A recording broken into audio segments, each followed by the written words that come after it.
All right, I'm gonna go ahead and get started. I like to start on time, be respectful of your time.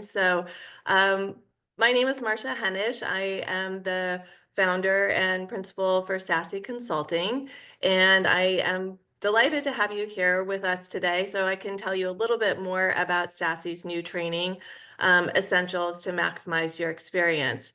But before we get started, I want to tell you a little bit more about SASSIE and myself.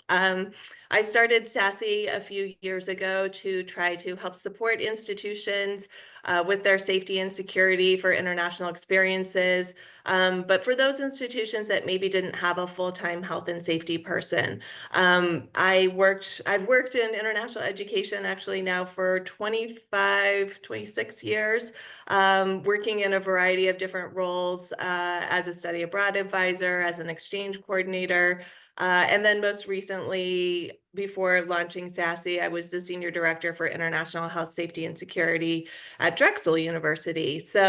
I really bring a lot to my work in this area. I want to help institutions and am excited about this new training. This is kind of interesting for me. I'm coming full circle because my first job ever was a teacher. I'm coming back to teaching and learning, which is kind of a fun part of this. Lota, I would love for you to introduce yourself as well. Absolutely. Hi, everyone. My name is Lotte Buiting. I'm the Associate Director in the Education Abroad and Overseas Campuses Office at Temple University. In my current role, I oversee the program management team, which consists of an assistant director and 3 program managers. And I'm also in charge of health and safety for all of our programs. We have campuses, 2 campuses in Japan, 1 in Rome, and an affiliate campus in Spain, and we also lead a lot of faculty programs in the summer. And yeah, so that's kind of my current role. And as part of my responsibilities, I oversee the pre-departure phase. And in that capacity, work really closely with Marcia on developing essentials to maximize your experience. And you'll hear more about that. And I'll share some of my experience and then working on this new training and how it has worked and how we're still continuing to develop it for our students. Great, thank you. Let's get into it. Hopefully everyone can see the screen. So this is a snapshot actually of Temple's version of the Essentials to Maximize Your Experience. You can tell because it has that nice Temple red. But I wanted to share a little bit more with you about the story of how this training came to be. So originally I had met with Temple actually about a different training that I have developed called Preparing for Wellness Abroad. And they were enthusiastic about that, but they wanted to do more. And so they engaged me to help them work on their pre-departure orientation. And we were looking at a number of different objectives as we were starting. First of all, of course, we wanted to respect the standards of the field for pre-departure orientation, being sure that we were adequately preparing the students and touching on some of the newer topics that have come up as best practices in the field, such as identity, diversity, equity, and inclusion, and certainly mental wellness. We also wanted to reinforce some of the Education Abroad Office's learning goals for students related to engaging in the local culture, developing more resiliency for themselves, understanding the resources that they have available, in addition to some of these other topics that I already mentioned around identity. Also wanted to focus a little bit on sustainability. And we knew that for it to be successful, it really needed to be engaging for the students. We did decide that an asynchronous model was the best to use, and we wanted something that students could complete online. They already had access to a program that was online, so we didn't want to switch from that, but definitely wanted to keep that and give the students flexibility, which I think is key, particularly as a post-pandemic thing. Our students really expect this. They have come to appreciate the ability to do things when they want to do them and not necessarily when we want them to do them. We also wanted to be sure that we were utilizing content that was already available. We didn't need to reinvent the wheel on a lot of these things. And so we wanted to have the training also reflect back to the EAOC website where they could get information on things and also have connections to other offices on Temple campus. And the idea with this was not to have it be an end all be all for all of the pre-departure orientation. Temple was still eager to do an in-person or a Zoom orientation as part of its programming, but some of these topics we thought could be introduced in this asynchronous format that would help them to build upon those in their pre-departure orientation. We also felt like it would be great for it to be an ongoing resource for students that, yes, they could use it in pre-departure, but also some of the topics may resurface when they are abroad. And since the entire EAOC team is familiar with the training, they can even use this in their advising to refer students back. So if students are having a challenge abroad around mental health, for example, an advisor at Temple could say, hey, why don't you go back and look at, that lesson from the training and it'll give you some ideas and some resources. So, that was kind of what we were looking for. We also really focused on stakeholder engagement. We worked with the entire EAOC team. They had different roles in this, but it was great getting their feedback and working with them closely. We also worked with instructional design at Temple, the Global Safety and Security Office, and importantly, students. I did a couple of meetings with students, and then we also really tried to use student voice and student photos throughout the training. So where did we land? The content focus areas that we decided we wanted to focus on in this training are really focused on 4 different topics. Cultural transitions and cultural adaptation, really helping students to understand more about what that would be like. Student identities, which has really become an important topic for our students. I think they are very busy when they're in college defining their identities, and many of them when they go abroad feel pretty comfortable where they are, but then are thrown into a new environment where some of those identities may be perceived differently. So we really wanted to focus on that, help students to anticipate that a little bit better. Physical and mental health, as I mentioned before, my background, most recent background is in international health, safety, and security. So these are some really important topics. And then, of course, managing safety. So the EME, as it's set up now, is 8 different lessons. It takes students, if they if they watch every video and do all of the things, it should take them about 85 minutes to complete it. And students can access it through a password protected URL, or it can also be delivered through a learning management system. So 2 different ways to do it.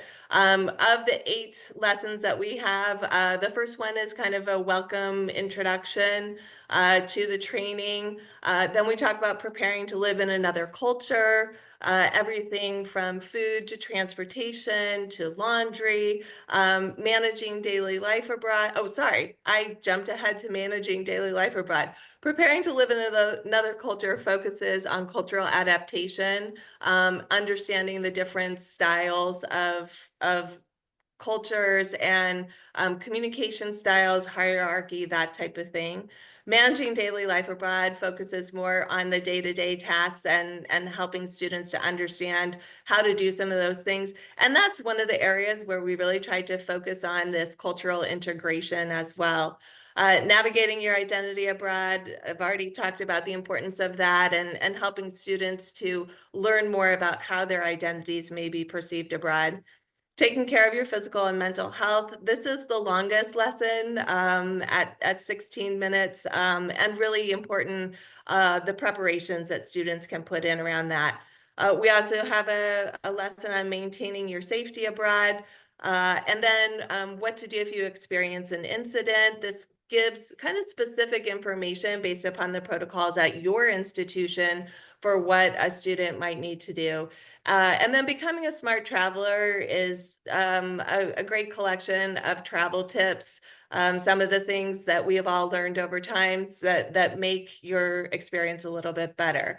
So as we cover these different topics, we try to use a variety of different approaches. We have interactive scenarios, professional guidance, personal reflections, audio and video clips, and those are primarily of students, but we do have a few other ones, games and quizzes to confirm student learning. So really approaches it in a way that we hope will keep students engaged. And I think that's enough talking about it. Let's go take a look. And we're gonna switch to the actual training.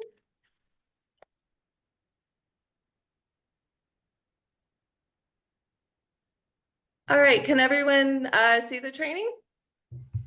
Okay, great. So if you're looking at this, this is kind of the landing page for the training. This version that we have is just a short demo of a couple lessons. And I do have sample videos and links from Temple in here so you can get a feel for it. But if we were doing this as a student, we're just going to click on the Start Course. And that's going to take us into the first lesson. So I did want to share this first lesson with you because it helps to set the stage for some of the other things that we will do later. So this is a generic welcome message, but then we also have a video of the Temple program management team that we would replace with a video from your team, from your institution. Then we give a little bit of information about how long it takes to complete the training. We found that this is helpful for students in their planning. And we, also emphasize, the estimated time to complete one lesson or the lesson that they're in. So topics that will be covered in this module include, we have, these are kind of the introductory topics.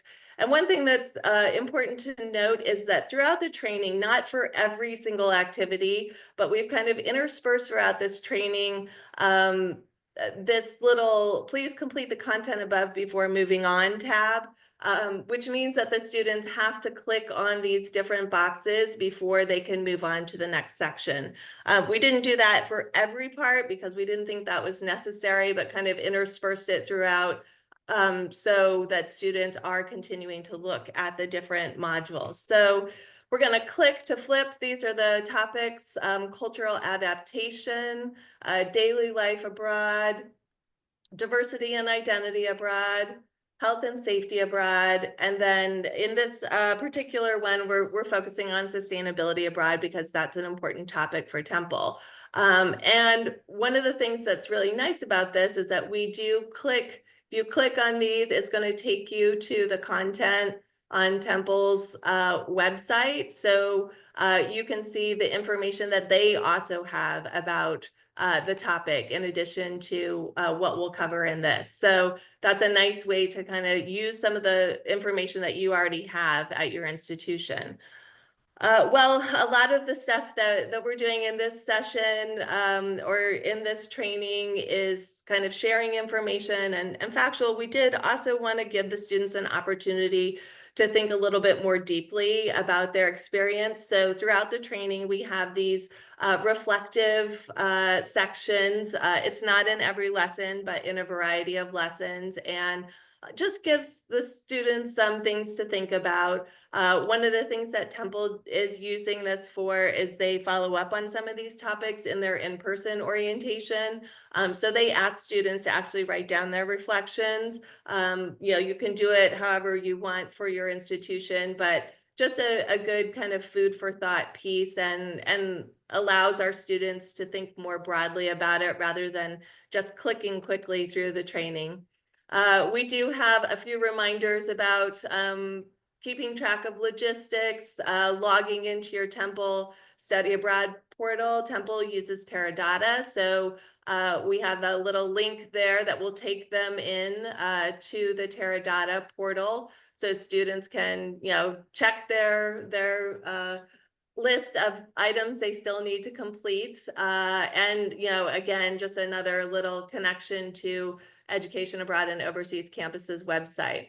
And then we just move into a fun little quiz for the students, not anything super challenging for them, but this is, one of the things that we do throughout the training to keep the students kind of engaged. This one seems, oh, it's not lined up exactly perfectly, but each time it's in a different order, the different things, and the students just drag the clue to the country.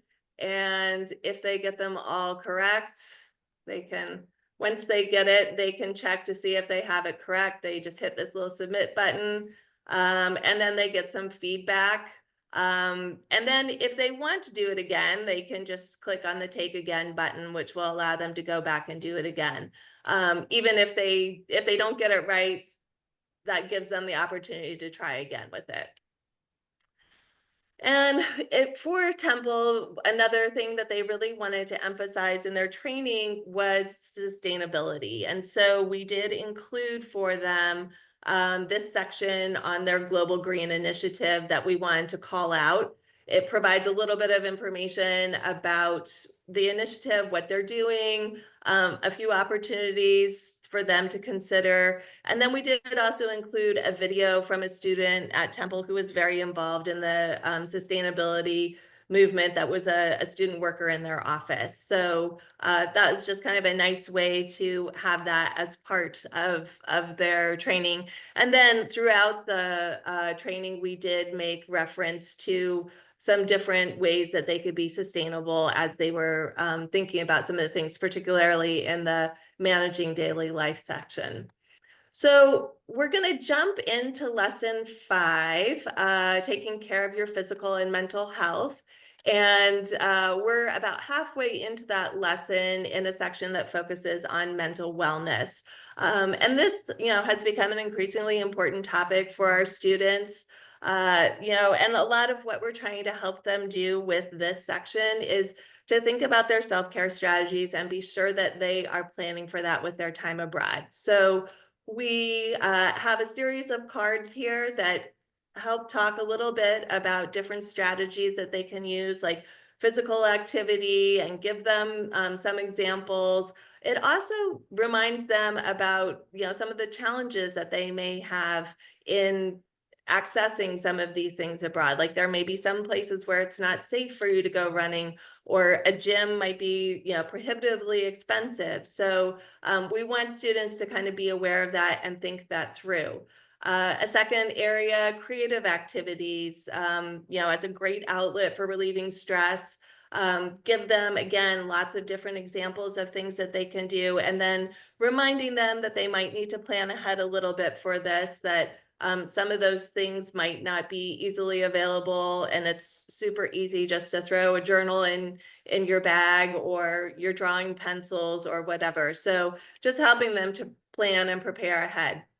And then the final category of self-care strategies we talk about in this section is socializing and experiencing a new culture, which of course should definitely be part of the experience for students, and we hope that it will. But we also wanted to mention that some of the challenges they may face in terms of talking frequently with their family or friends, those types of things, just so students have realistic expectations. So, in each of these sections, we do bold out the most important concepts for students, so they can get that information.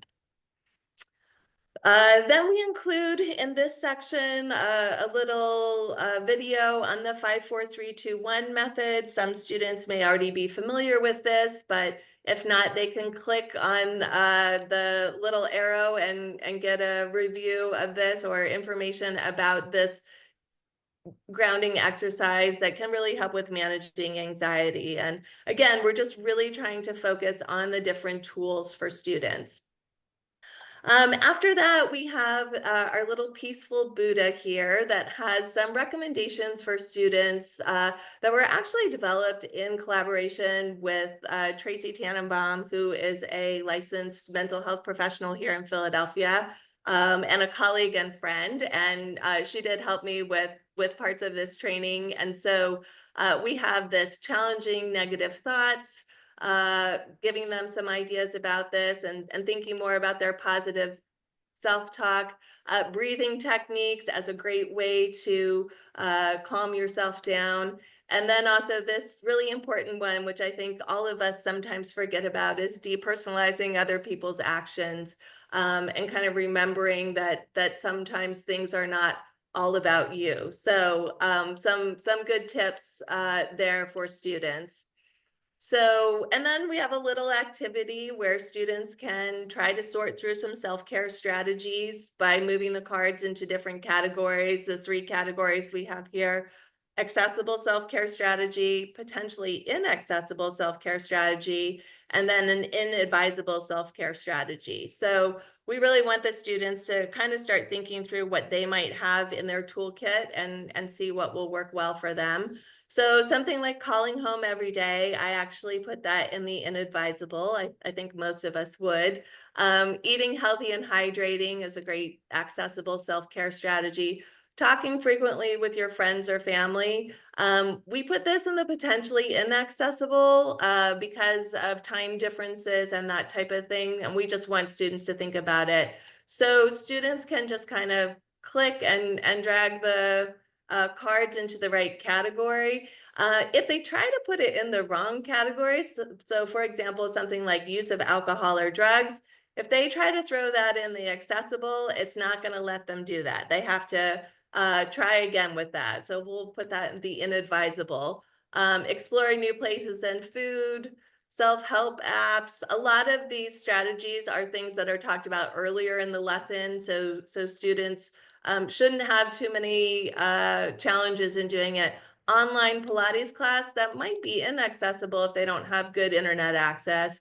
Excessive use of caffeine. So I won't go through all of the cards because there are 22 of them, but it does give the students some good ideas about what would be some good self-care strategies for them.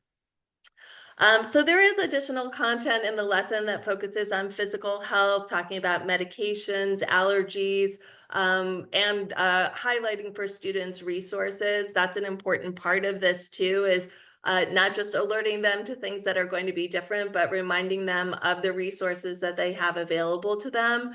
And then we do end this chapter with a quick knowledge check. So this one is about medications. If you are currently taking medications, you should, and it gives the students a few different options that they can choose from. A lot of these are based upon my own experience working with students, what they thought would be a good approach, but really the best approach here is to research the legality and availability of their medications, and if permitted, bring an adequate supply as well as a copy of their prescription. So we're gonna select that one so they can see it, and then they get some nice feedback about this. You know, if they don't get it right, they can take it again, and they will be prompted with a response if they don't get it correct. The next question is about key resources to support my physical and mental health abroad. And these are based upon all of the resources that were available to students from Temple University. So we would adjust this according to what was available from your institution. But I'm just going to click a couple of these. In fact, all of these are available from Temple, but let's just see what we get if we don't get all of them.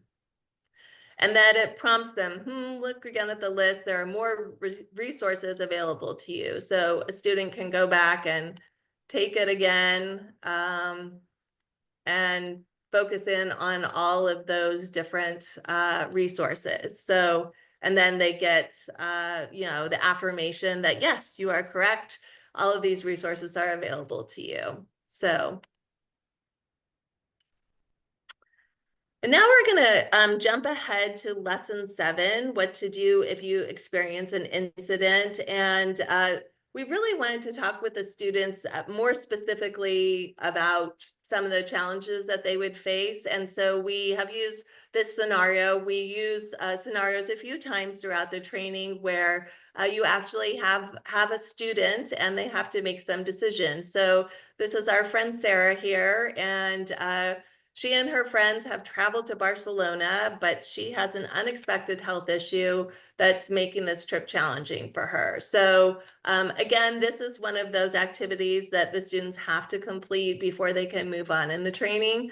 So let's see what happens to poor Sarah. So she starts to have some sharp pains in her stomach, and she doesn't think it's something that she ate because she hasn't really been hungry. So what should she do?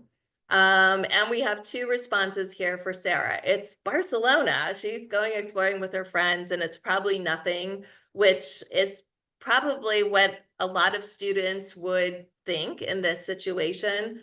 Or Sarah remembers there's a medical team that she can call with the insurance and decides to check in on her situation. So just to keep it interesting, let's go with the it's Barcelona and see what kind of response we get. So Sarah is not very happy with that response. She knows, that Sarah is that it's Barcelona is a fantastic city, but it's maybe not the best choice. So students can go back and try again. And if she checks in with a medical team, it's reminding them this is a great resource to use when you aren't sure about your medical condition. So let's see what happens to Sarah next.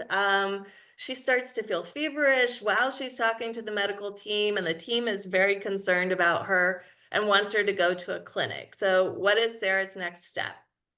So if Sarah was paying attention, she probably knows that she can ask them for a recommendation of a clinic, and then call the on-site staff of Oviedo to let her know about her situation. But as we know, our students don't always pay as close attention to our materials. So Sarah could also just see a clinic nearby and decide to go there for some help. So again, let's just go with that option.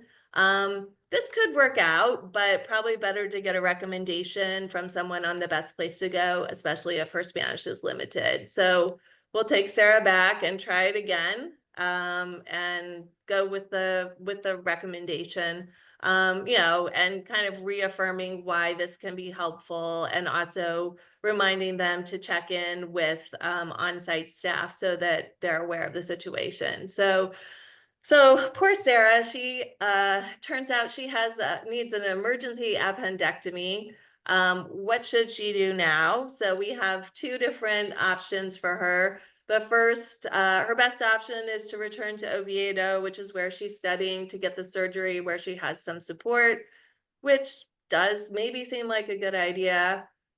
Or she can call her assistance provider, who guarantees payment to the clinic for her care and helps her to understand next steps, and notifies Temple. So we're going to go to the run back to what's familiar, which unfortunately, with a serious situation like this, it really needs to be addressed right away, and she shouldn't continue traveling. So we'll try again for Sarah here.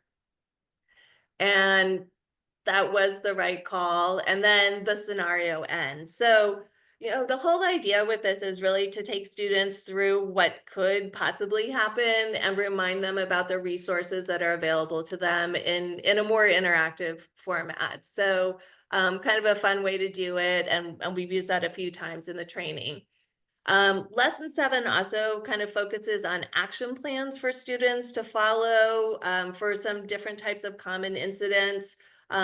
Each of these would be customized according to the protocols of your institution, what you would advise a student to do in that scenario. So, but I'll just give one example of, in the event of a personal physical or mental health incident, and we have kind of the 4 steps that Temple would recommend that a student do in that situation. Seek appropriate medical care, provide your insurance information, alert on-site staff, and also, they can communicate with some of the other supporting partners, and then check in with your family emergency contacts. So, just trying to help students to think through step by step what they might do in a variety of different situations.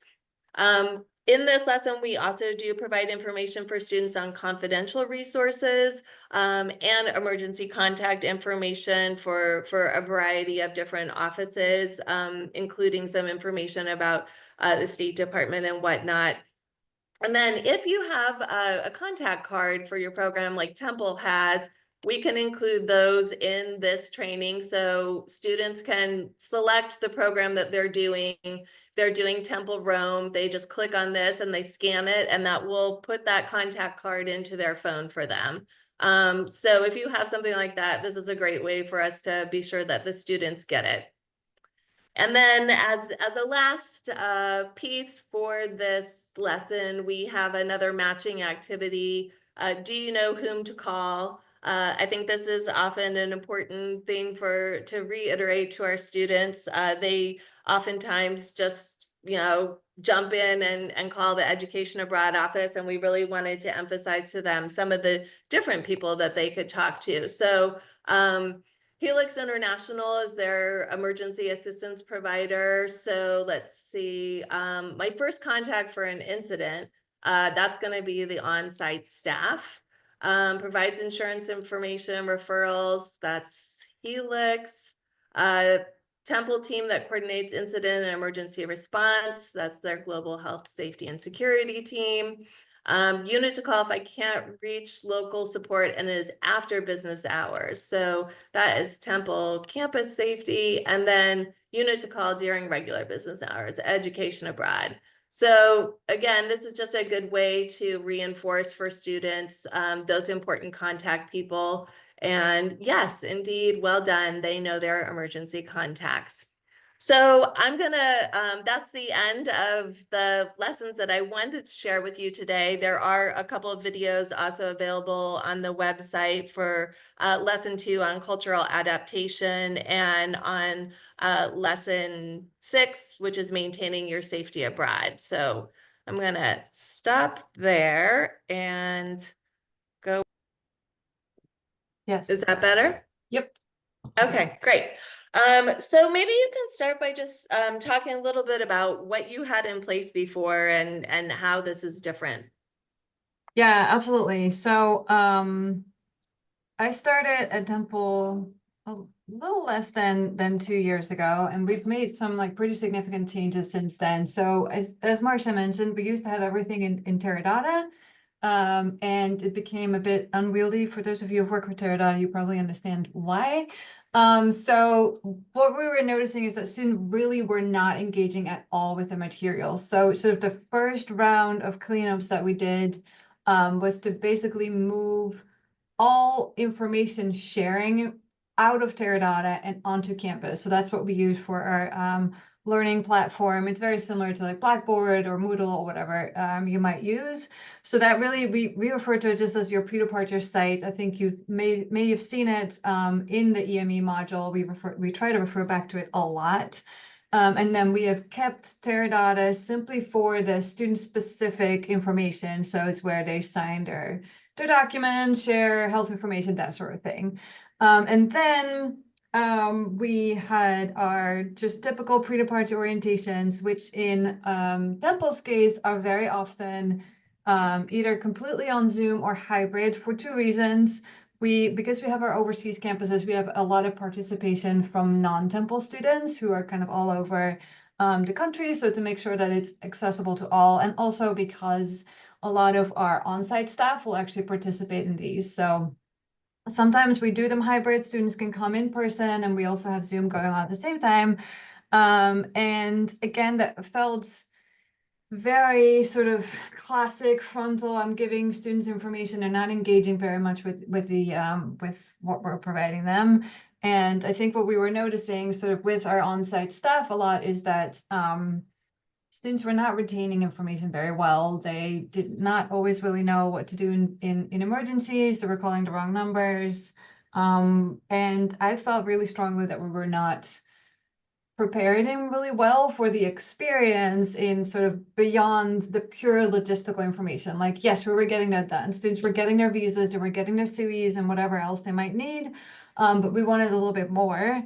So that's really where we started, kind of thinking about what we wanted to do and really kind of looping in Marcia. Because I think one of the things that was for us that was really great in like just having Marcia as a consultant. First of all, I worked really closely with our executive director, Maureen Gordon. So both Maureen and I have worked with Marcia before, so we understand each other pretty well. So it was very easy to work together. But we really just in our office, we did not have the bandwidth to take this on because we had a lot of great ideas of like what we wanted to do and how we wanted to be more interactive, more engaging, um, better looking. When I started, there were just a lot of long blurbs of text that I was pretty sure no student was ever reading. So yeah, I don't know. That's kind of where we started off. Great. And can you talk about how the students have reacted to this new training? I know that a lot of them maybe didn't have the other training because we moved into this last spring, but just what has the general student reaction been? Um, it's been it's been really positive. I think they like so there's a lot of things that we are really happy with kind of with the way it turned out. And I think a lot of you touched on a lot of those things, which is that it really was developed sort of with the best practice of the field. We like literally would like open best practice and make sure that we were able to check them all off. We engaged a lot of students. So March had a lot of conversations. Also internally, we talked to as many students as we could. So even in like if we had an advising appointment, we would talk to them to get just a sense of like what were they missing, talk to alumni. So we do have we call them peer advisors. Those are students who studied abroad and then work for our office. We also have ambassadors who are students who they're not paid student workers, but they participate sometimes at events. So all of those, we would just informally talk to them about, what their experience was like. What did they maybe wish they had known before they went abroad. So those conversations really have informed the module as it is right now. And I think it was also really important to us to just have that representation. So have those photos, they're literally their own voices, like the videos, the audio, everything that we use was created by students. Yes, obviously we reviewed it before we would put it on the website. But it's their voices, it's their experiences, and that was really important to us to make sure that, our student population would sort of see themselves reflected in the modules. And I do think that's what we're getting back a lot. Like they really like it. They think it's engaging. We've sent out surveys. It's been a little bit difficult to get more quality feedback, I will say, since we haven't used it for that long yet.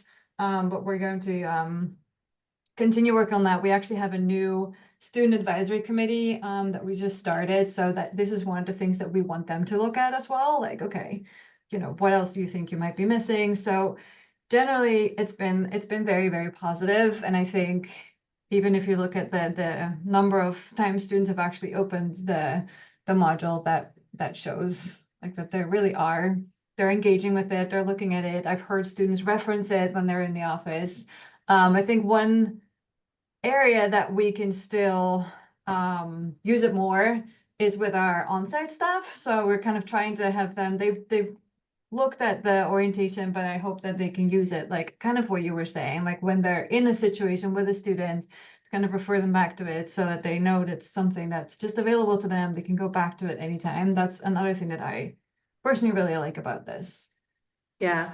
And one thing I did want to mention that was a great segment that actually came from one of your student ambassadors was a little segment that we did on clubbing safety Mm, and a video that this student did, which was just such a fantastic thing for her to talk about. And obviously, in my mom voice, I can't say those things to students in a way that will resonate with them. yeah, But this lovely student, Annalise, just captured it really well. And I think, that was part of what we were trying to do with a lot of the student videos that we included in there is to, have them talk about things that are important to them and important to us, but in a way that was really accessible to students. yeah. Can you talk a little bit about kind of the advantages of having this set up as an asynchronous training for students? Yeah, I think there's a lot of advantages. One is that you can always go back to it. One thing that is still an area that we need to do more work on sort of internally is that my ultimate goal is to also change our actual pre-departure orientations more. and in a way that we can rely on the EME module to be there for students to access it. We will highlight the main points because we all know the more they hear it, the more they'll retain it.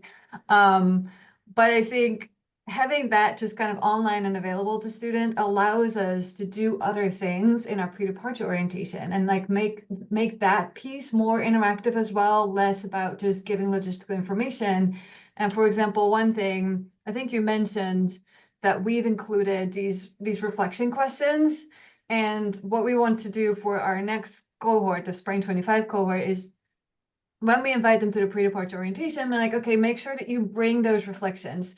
We're not going to ask them to share them out if they don't want to. These are personal, that's completely fine, but we are going to weave them into our actual pre-departure orientation to also kind of reinforce from both sides, like that's something important that you should do, but also make it worth it and like kind of think about it a little bit more. Like, what do these things mean? And there's sometimes they're pretty straightforward questions, like what are you looking forward to? But those are interesting for students who hear other perspectives. But again, it's really about kind of connecting those two pieces that I think is really, really helpful. I think the other thing that's great about it being online and asynchronous is obviously we have students in all kinds of different time zones. So it just makes it easier. They can access it whenever they want. And right now we are still using it as like an outside link where they just go onto this platform and like complete the module, which of course they can go back to anytime. But we are kind of working on integrating it into our Canvas courses so that it's kind of there really as not as a separate module that they should do, but as part of everything that where they go anyway. And this has worked really well. Like students really are very much aware that Canvas is where they should go to get all of their information. And so having it integrated there, I think will really help to make sure that they access that information perhaps a little bit more frequently. So yeah, that's been great. Great. And can you talk a little bit more just about the process to develop the training? You know, engaging an outside consultant can be helpful, but obviously I can't do everything that, there were a lot of things that I also needed to discuss with your team. So maybe you can just talk a little bit more about that process. Sure. And I was laughing, although I was on mute, but I was laughing when you said that you talk to a lot of us in the office because we are an intensely collaborative office, sometimes to a fault. And so a lot of people looked at this and looked at it from like different angles. I think one of the things that was really great about just working with an outside consultant is that it's someone who's not part of your team. And so sometimes there needs to be someone who's just going to say, this is what we're going to do, or, we need to scratch this because this is just not helpful to like the overall goal. And in that can sometimes be difficult when you're inside a team because maybe I know that this was someone's like pet project, and so I will be more hesitant to suggest taking it out. And so it can be helpful to have just an outsider's perspective, someone who knows what she's doing, who just says, you don't need this, you can use this a different way or whatever. So that was really helpful. We Yeah, I think we just kind of really tried to gather lots of information at the beginning and kind of share that with you. And then when we had initial drafts, we started kind of doing reviews inside our office. And then when we got something to a point where we felt pretty, happy and content with kind of where we were, we then also sent it out to a lot of stakeholders within the university, which was really just to kind of make sure that you know, we got lots of different perspectives on it from maybe someone, an example would be our office for diversity, inclusion, and belonging. Like we asked them to look at it from their lens, and we asked the unit that does like all of our support with instructional design and pedagogy to look at it from their lens and kind of see like making sure that we're kind of following best practice in those fields. So we really asked for just a variety of feedback. In fact, that fun little exercise that you had at the beginning with just like random facts about world that came from someone who said, the best way to do an asynchronous online course is to start with something that is fun and easy and give the student a sense of accomplishment at the very beginning. And so it's great that that's there, and that's kind of how that came about. So yeah, it was about just getting, as you know, lots and lots of feedback. Yeah, And yeah. it was, yeah, Marcia was very patient with us.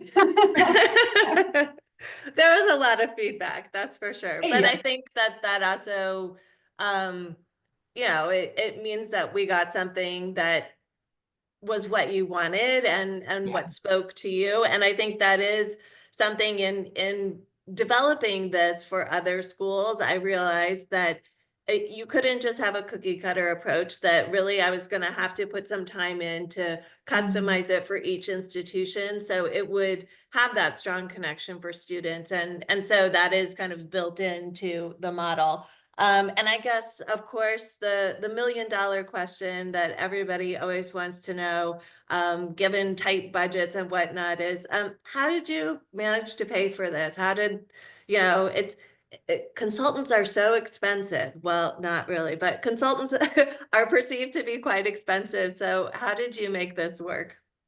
I mean, I, Temple is a public university. We do not have unlimited funds, so it really actually just wasn't that expensive.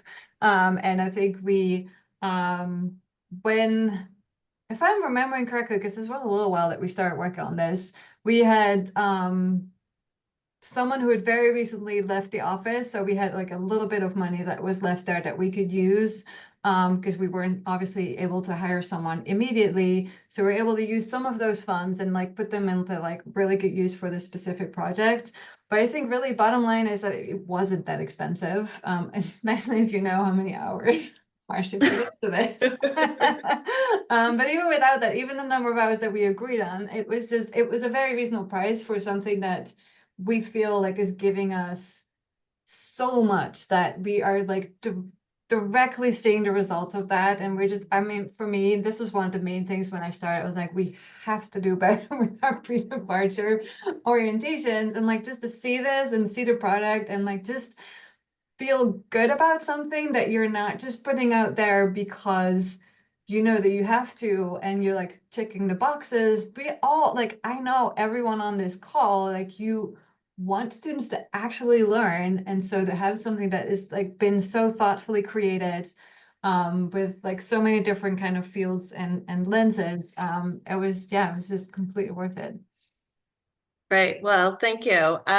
So I'm gonna kind of move on to the next slide. Let's see if I can get it to go here. It doesn't want to. Um, hmm. I've lost my advance by doing this. So let's see. If I stop share, I'll try it again. See if I can get it back.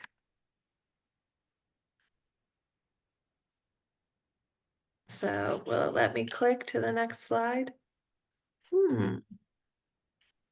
Really doesn't, oh, there we go, licensing information. So, talking about what this costs. So there are basically two different ways that you can access the essentials to maximize your experience.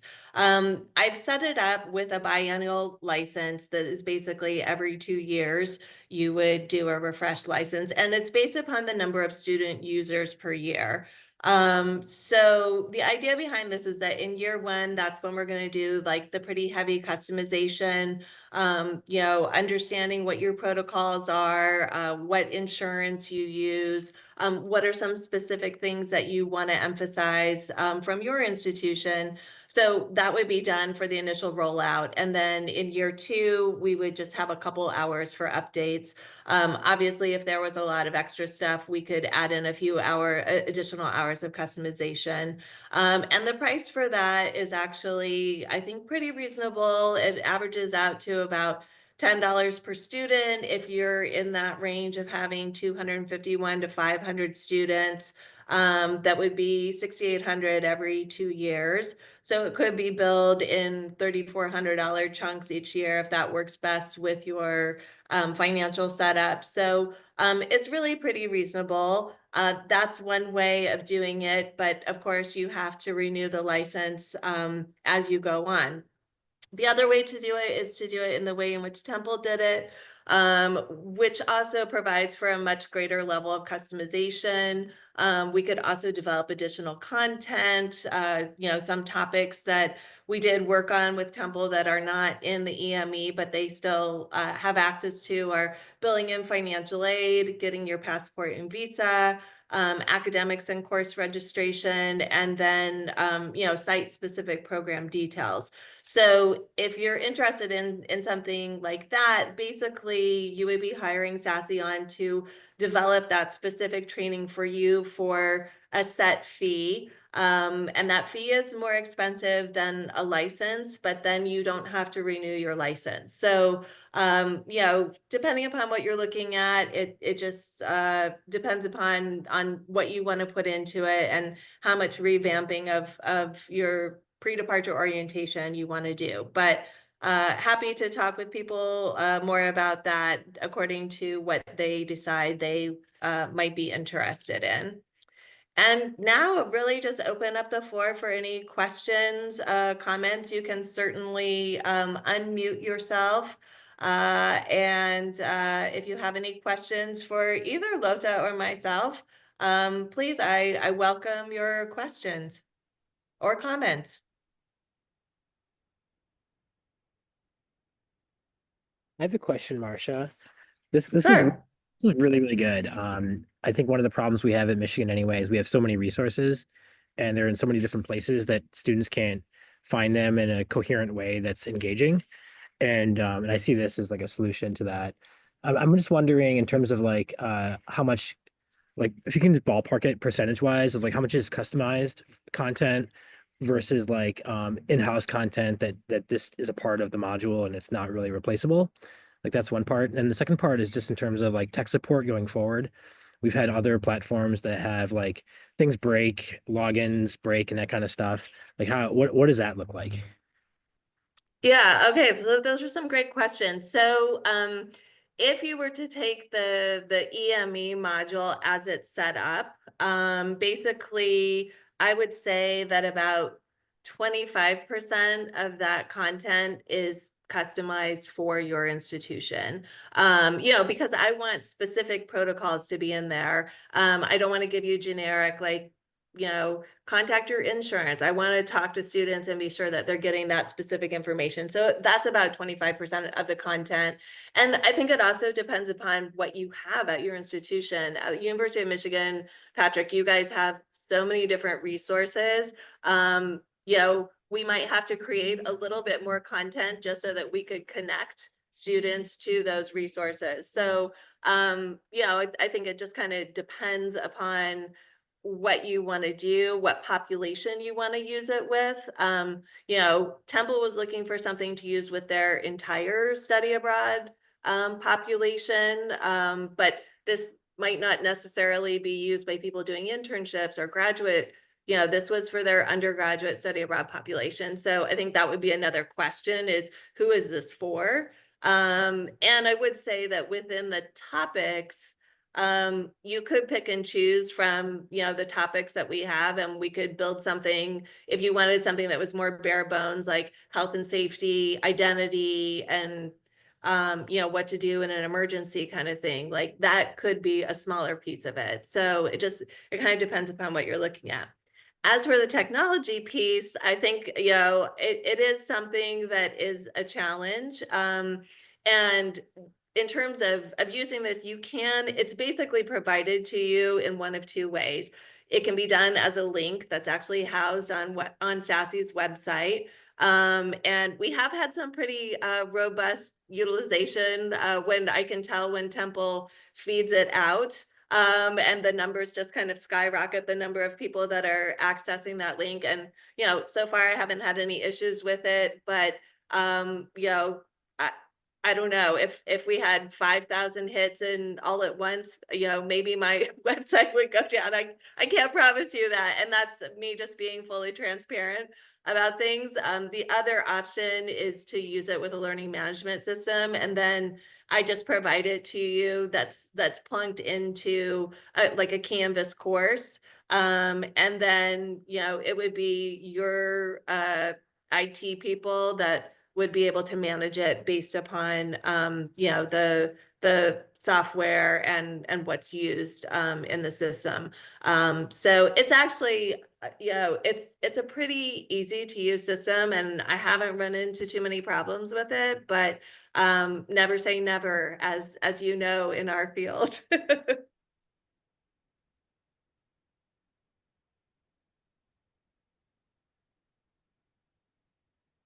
I will say to the ITS question, that is kind of what we're hoping to do, and we're kind of in the middle of doing. So we did talk to our ITS department already, from what I understand, but we haven't done it yet. So I'll get back to you on that detail. But from what I understand, it's actually really easy to incorporate it into Canvas or whatever learning management platform you're using.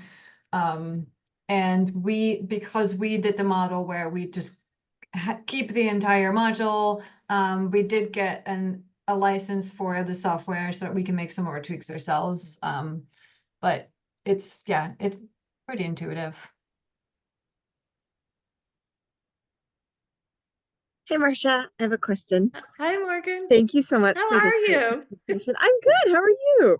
Good. I It's am nice to see your enjoying face. so good to see you too. Sorry, I came in a little late because I was coming from an OSAC Whiz webinar that Marcia used to work with us on, but she Yeah, abandoned our that's why I community. wasn't at that webinar because I had this. So Yes. anyway. But thank you so much again. And so because I came in a few minutes late, you might have mentioned this. But I'm curious how you track or how Temple maybe tracks completion of the modules, and if there's a way to integrate with your whatever CRM or TRM you're using to kind of automate that, because we are actually in bid right now for a new traveler management software, and we are looking to do have as much automated as possible, because right now we have my poor colleague, 20 years of experience, master's degree, doesn't need to be doing this manually, but she is having to manually check our Blackboard to see who's completed their pre-departure. Yeah, I think that, I mean, Lota, I don't know if you want to take this question, but maybe you take it first and I'll follow up. Sure. We don't track it. That's the easy question. We don't. Because it would be way too much work. So we don't. I think there are many different ways that you could do it that are easier. Like if you do, once we have it integrated in Canvas, we could have something set up using the actual quiz function that's not part of the current module, but actually part of Canvas. And that is very easy to run reports on. So if at some point we wanted to go there, we kind of decided that we don't want to. Like we're very much using this as like, this is a resource for you. This is available to you, but we are not requiring it per se. We are requiring students to attend a pre-departure orientation, which of course they don't all do. But then we make that available again via Canvas, and we don't track. I think it's just one of those things where we have decided that it's not worth the enormous effort on trying to track it. Because if a student doesn't want to engage with the materials, they're not going to. They might like do what they need to do to get the check marks, but they are not going to engage. So what our approach with this very much was, we are going to make it so amazing that you will want to engage with this material. And then I will get more information from students to see if we actually achieved that goal. But I'm happy with it. I am not, unfortunately, Morgan, aware of a way that you could have it appear as having been completed by a student. I mean, without someone checking off something in Teradata or a box or something like that. Like for people who would use it with a learning management system, I don't think that it would be able to appear as completed. You know, with the other training that I have, I do, if schools want it, there's the option of having a certificate at the end, you know, but in the same way, somebody would still have to check that off in Teradata. So, you know, students, when they complete it, it is in their Teradata list and they say that they've completed it, but you have no proof that they actually have. And, you know, for one school in particular that's using that other training, they build it into their orientation and they talk about it multiple times, so that, but in a way that students are like, what are they talking about? If they haven't done the training, they're like, what are they talking about? I don't know what that is. And so then it incentivizes the students to go back and look at it. So I think if you're familiar enough with the training, you can dangle enough pieces.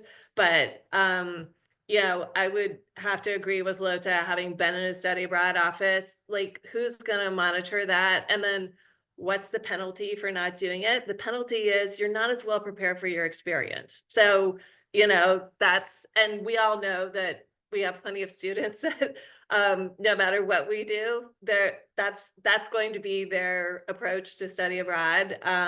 But I think also with those students, when they get into having some challenges when they're abroad, you can also use this as a learning tool to refer them back and say, hey, go look at, lesson number 2 on cultural adaptation. I'm sorry that you don't understand hierarchy and where you are, but there is actually, some content that you can look at on that. So Thank you. I find this approach very liberating.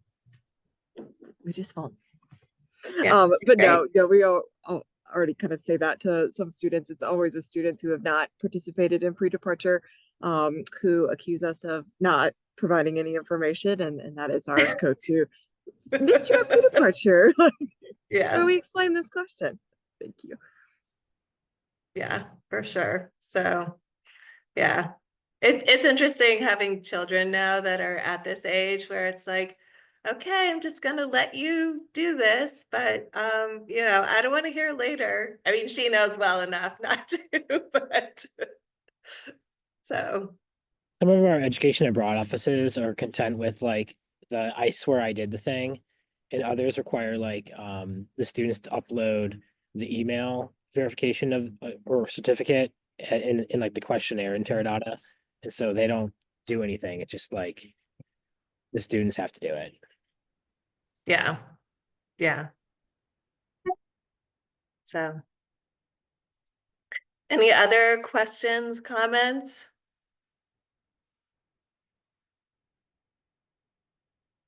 Just wanted, I'm sorry if anyone, I didn't want to cut anyone off. I wasn't following Sean's 7-second rule of waiting for 7 seconds before.